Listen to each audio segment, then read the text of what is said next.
అందరూ నమస్కారం.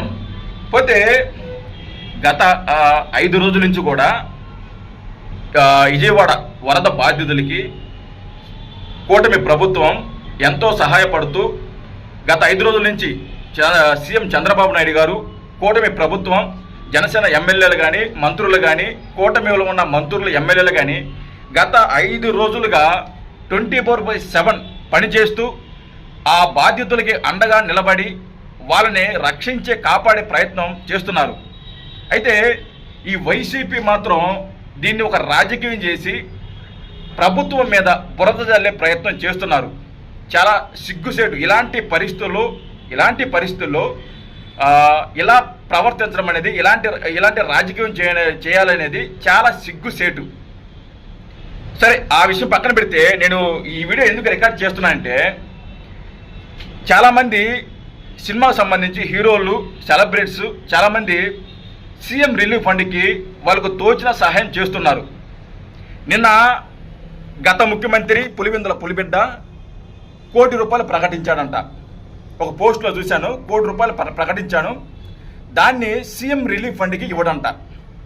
దాన్ని ఆ ₹1 కోటి ఎలా పంచాలని వాళ్ళ నాయకులతో చర్చించి మాట్లాడి నిర్ణయం తీసుకొని ఆ ₹1 కోటి ఎలా పంచాలి అని చెప్పి నిర్ణయం తీసుకున్న తర్వాత ఆ ₹1 కోటి ఎలా పంచుతారో చెబుతామని ఒక పోస్ట్ ఒకటి పెట్టారు. నిజంగా అయితే గతంలో మీరు ఒకసారి మర్చిపోయారు అనుకుంటా, గుర్తు చేస్తాను. గతంలో ఇదే సినిమా సంబంధించి సినిమా హీరోల్ని ఎవరైతే ఈ రోజున ₹1 కోట్ల ఆ వరద బాధితులకి సహాయం చేశారో, చిరంజీవి గారు కానీ, మహేష్ బాబు గారు కానీ, అల్లు అర్జున్ గారు కానీ, అలాగే విశ్వక్ సేన్ గారు కానీ, అలాగే ప్రభాస్ అన్న కానీ, వీళ్ళందరూ కూడా ఇంటికి పిలిపించుకొని ఎంత శాడిజం అంటే, సైకోయిజం అంటే, వాళ్ళ స్థాయిని మర్చిపోయి, వాళ్ళ రేంజ్ ఏదో మర్చిపోయి, వాళ్ళ చేత బతిమలాడిపించుకొని, దన్నాలు పెట్టించుకొని ఒక శాడిస్ట్ లాగా శాడిజం పొందిన గత ముఖ్యమంత్రి పులివెందుల పులిబిడ్డ ₹1 కోటి ఇచ్చారు. ఈరోజు ప్రభాస్ అన్న ₹5 కోట్లు ప్రకటించారు. ఇది మామూలు విషయం కాదు. ఒక పార్టీ అధినేత, గతంలో 5 సంవత్సరాలు పరిపాలించిన ఒక ముఖ్యమంత్రి, మాజీ ముఖ్యమంత్రి, ఒక పార్టీ అధ్యక్షుడు, ₹1,00,000 కోట్లు ఉన్న ఒక పెద్ద బిజినెస్ మ్యాను, అలాంటి వ్యక్తి ₹1 కోటి మాత్రం ఇస్తే, ప్రభాస్ అన్న సినిమాలు తన సొంత కష్టపడి తన రక్తం చెందించి ₹5 కోట్లు ఆయన సీఎం రిలీఫ్ ఫండ్కి ఆయన ఇస్తే, ఈయన మాత్రం ₹1 కోటి ఇచ్చాడు. గతంలో వాళ్ళ స్థాయి మర్చిపోయాడు. సో అందుకోసం నేను చెప్తున్నా, ఎవరైతే గతంలో అధికార మదంతో, అధికార బలుపుతో ఎర్రవీగిన ఆ వ్యక్తి అర్థం అవ్వాలని చెప్తున్నా.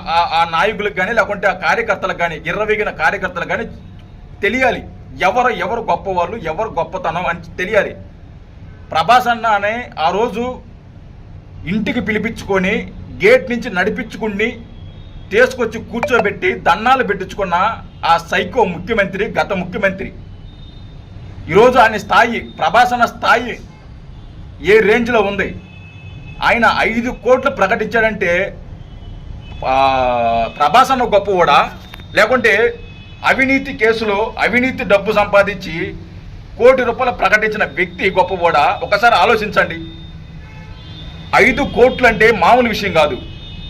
₹5 కోట్లు అంటే మామూలు విషయం కాదు. ₹1 కోటి ఇచ్చినా కూడా మామూలు విషయం కాదు. చిరంజీవి గారు కానీ చాలామంది ఇచ్చారు. ఎందుకంటే వాళ్ళు కష్టపడి సంపాదించింది, ఎవరి దగ్గర దోచుకోలే. వాళ్ళు కష్టపడి సంపాదించి వాళ్ళు వరద బాధితులకి సహాయం చేశారు. ఈయన మాత్రం అలాంటి వ్యక్తుల్ని ఇంటికి పిలిపించుకొని ఒక సైకోలాగా బిహేవ్ చేసి వాళ్ళ చేత దన్నాలు పెట్టించుకొని, సిగ్గుపడాలి కొంచెమన్నా కూడా. మీరందరూ సిగ్గు తెచ్చుకోవాలి. అది కూడా సీఎం రిలీఫ్ ఫండ్కి ఇవ్వరంట, నేరుగా ఇవ్వరంట. దాన్ని చర్చించి ఇస్తారంట. అది ఉత్తమ మాట్లాడి ఇచ్చేది లేదు, ఏది లేదు, తొక్క లేదు, తోటకూర లేదు. గతంలో కూడా హుదూద్ తుఫాను విశాఖపట్నంలో వచ్చినప్పుడు ఇలాగే ప్రకటించాడు. కానీ ఇంతవరకు ₹1 కూడా ఇవ్వాల. ఇది కూడా ఇవ్వడు, ₹1 కూడా ఇవ్వడు. తన సొంత జోబులో నుంచి ₹1 ఇచ్చే మనస్తత్వం పులివెందుల పులిబిడ్డద కాదు. నేను ఈ వీడియోలో చెప్పొచ్చేది ఏంటంటే, స్థాయిలు, ఎవరి స్థాయి ఎవరు తెలుసుకోవాలి. ఫస్ట్ ఆఫ్ ఆల్ ప్రభాస్ గారు, చిరంజీవి గారు వాళ్ళ స్థాయి ఏంది తెలుసుకోవాలి. ఈరోజు అర్థం అవ్వాలి జనాలకి. అందుకే చెప్తున్నా, వాళ్ళు కష్టపడిన డబ్బులను కోట్లు వరద బాధితులకు ఇస్తుంటే, సీఎం రిలీఫ్ ఫండ్కి ఇస్తుంటే, ఈయన జోబుల నుంచి ఒక్క రూపాయి కూడా ఇవ్వకుండా నేను ఇస్తాను, దాన్ని కూడా నేను కూడా ఏదో రూపంలో ఇస్తాను అని చెప్పి ఒక నామ మాత్రమే ఒక పోస్ట్ పెట్టిన ఈ వ్యక్తి మనల్ని గత 5 సంవత్సరాలు పరిపాలించారు. సిగ్గుపడాలి నిజంగా చాలామంది ఆ కార్యకర్తలు, ఆ నాయకులు కానీ, ఆ వ్యక్తి కానీ, ఆ పులిబిడ్డ కానీ సిగ్గుపడాలి, సిగ్గు తెచ్చుకోవాలి. ఇప్పటికైనా అలాంటి పెద్ద వ్యక్తుల్ని ఇంటికి పిలిపించుకొని అవమానించిన నీలాంటి ఒక శాడిస్టు ఇంకెక్కడ ఉండరు. ఈ విషయం చెప్దామని నాకు టైం కుదరపోయిన ఈ విషయం చెప్దామని నేను వీడియో చేశాను. సో నాకు చాలా సంతోషం అనిపించింది. అదే టైము ఆ రోజున జరిగిన ఘటన ఏదైతే ఉందో వాళ్ళని ఇంటికి పిలిపించుకొని వాళ్ళ స్థాయి తెలుసుకోకుండా వాళ్ళ చేత దండాలు పెట్టించుకున్న విషయం అది గుర్తుకొచ్చి బాధేసి చెప్పాలని వీడియో చేశాను. జై హింద్.